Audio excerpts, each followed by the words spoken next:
क्या आप भी स्ट्रक्चर मार्क करते वक्त प्रॉब्लम फेस करते हो या कन्फ्यूज़न होता है? तो ये वीडियो आपके लिए है। इस वीडियो में मैं एकदम आसान तरीका लेके आया हूँ स्ट्रक्चर मार्क करने का। तो इस वीडियो में हम पढ़ेंगे दो चीज़ें। First is break of structure and second is change of character.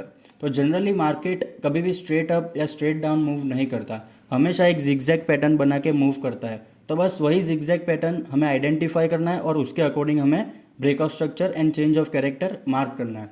तो आओ स्टार्ट करते हैं। Basically there are two types of structures in the market. First is bullish structure, जो कुछ ऐसा दिखता है,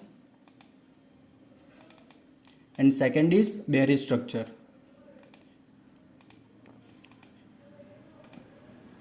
जो कि कुछ ऐसा दिखता है। राइट। बुलिश स्ट्रक्चर में this is I mean impulsive move and this is corrective move. Again impulsive move आता है, देन एक करेक्टिव मूव आता है, अगेन एक इम्पल्सिव मूव आता है, देन करेक्टिव मूव आता है। बस ऐसा ही मार्केट मूव करता जाता है। तो इसमें हम ब्रेकआउट स्ट्रक्चर मार्क कैसे करेंगे? जब भी एक करेक्टिव मूव आता है इम्पल्सिव मूव के बाद, और जब भी ये प्रीवियस हाई ब्रेक होता है, देन हमें इसको मार्क करना है as a breakout structure. Again एक पुल बैक आता है और हाई का ब्रेक होता है, देन वो बन जाता है ब्रेकआउट स्ट्रक्चर। अगेन एक पुल बैक आता है, देन प्रीवियस हाई ब्रेक करता है, तो ये भी बन जाएगा हमारा ब्रेकआउट स्ट्रक्चर। तो ये हो गया बुलिश स्ट्रक्चर में मार्किंग्स कैसे करने हैं। अब बेयरिश स्ट्रक्चर में देखते हैं। जब भी लो ब्रेक होते हैं तो इसे भी हम कहेंगे ब्रेकआउट स्ट्रक्चर।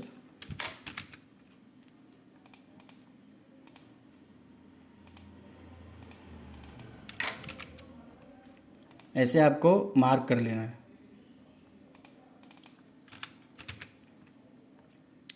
तो ये तो हो गया हमारा ब्रेकआउट स्ट्रक्चर। अब चेंज ऑफ कैरेक्टर क्या होता है?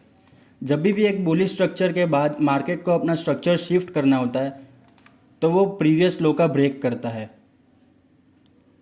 अगर इस लो का मार्केट ने ब्रेक कर दिया और नीचे कैंडल क्लोजिंग मिल जाती है, तो हम ये कंसिडर करेंगे कि मार्केट ने अब उसका ट्रेंड चेंज कर लिया।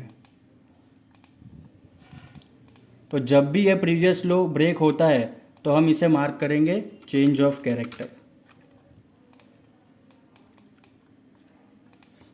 और ये सब हो जाएंगे ब्रेकआउट स्ट्रक्चर, क्योंकि मार्केट ने अपना ट्रेंड चेंज कर लिया है।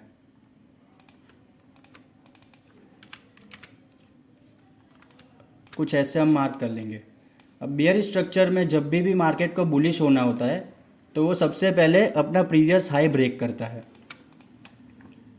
कुछ इस तरीके से। अगर ये हाई के ऊपर एक कैंडल की क्लोजिंग हो जाती है, तो इसका मतलब ये है कि मार्केट को अब अपना ट्रेंड चेंज करना है। तो ये हम मार्क कर लेंगे as a change of character. इसके बाद एक नए ट्रेंड की शुरुआत हो सकती है, कुछ इस तरीके से, और ऐसे ही हम इसको ब्रेकआउट स्ट्रक्चर मार्क कर लेंगे।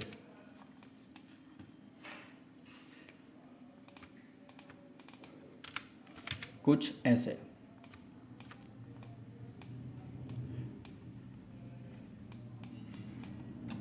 आई होप आपको समझ में आया होगा। अगर कुछ डाउट है तो आप कमेंट सेक्शन में ज़रूर बता सकते हो।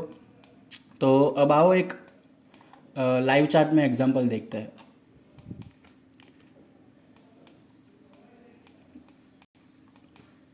ऑल राइट, मैं ये रेफरेंस पॉइंट से कंसिडर करता हूँ।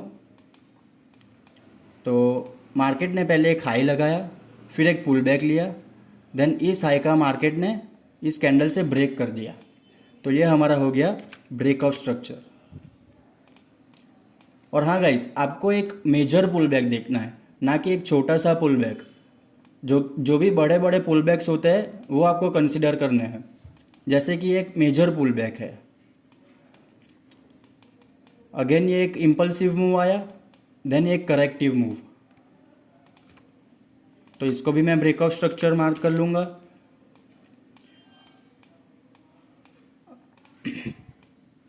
अगेन एक इम्पल्सिव मूव के बाद एक करेक्टिव मूव आया तो ये मेरा ब्रेकआउट स्ट्रक्चर हो जाएगा।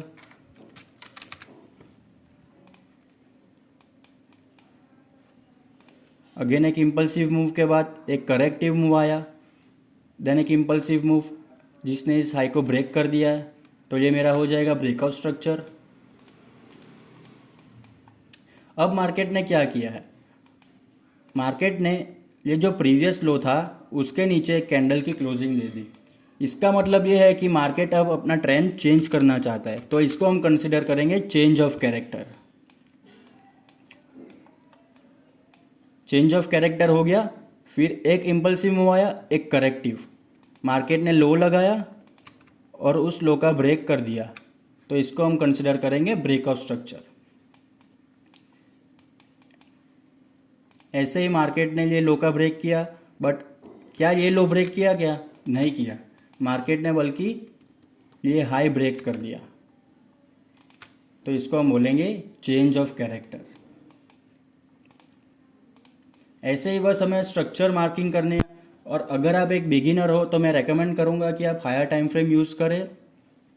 और छोटे टाइम फ्रेम को यूज़ करने का एक ही डिसएडवांटेज है कि उसमें नॉइज़ ज़्यादा होगा और आपको उतना ज़्यादा क्लियरेंस नहीं मिलेगा और कन्फ्यूज़न भी बहुत ज़्यादा होगा, क्योंकि मार्केट बार बार अपना ट्रेंड चेंज करता रहता है छोटे टाइम फ्रेम पे। तो ये तो हो गया स्ट्रक्चर मार्किंग का। अब जब नेक्स्ट वीडियो में हम बात करेंगे कि इसमें मार्किंग करके लेवल कैसे निकालना है और उस लेवल पे ट्रेड कैसे लेना है। तो बस यही वीडियो था। अगर आपको अच्छा लगा हो तो वीडियो को लाइक कर देना, चैनल को सब्सक्राइब कर देना और कमेंट में बता देना कि आपको किस टॉपिक पे वीडियो चाहिए। ठीक है, मैं बना के अपलोड कर दूंगा। तब तक thank you for watching, goodbye, take care.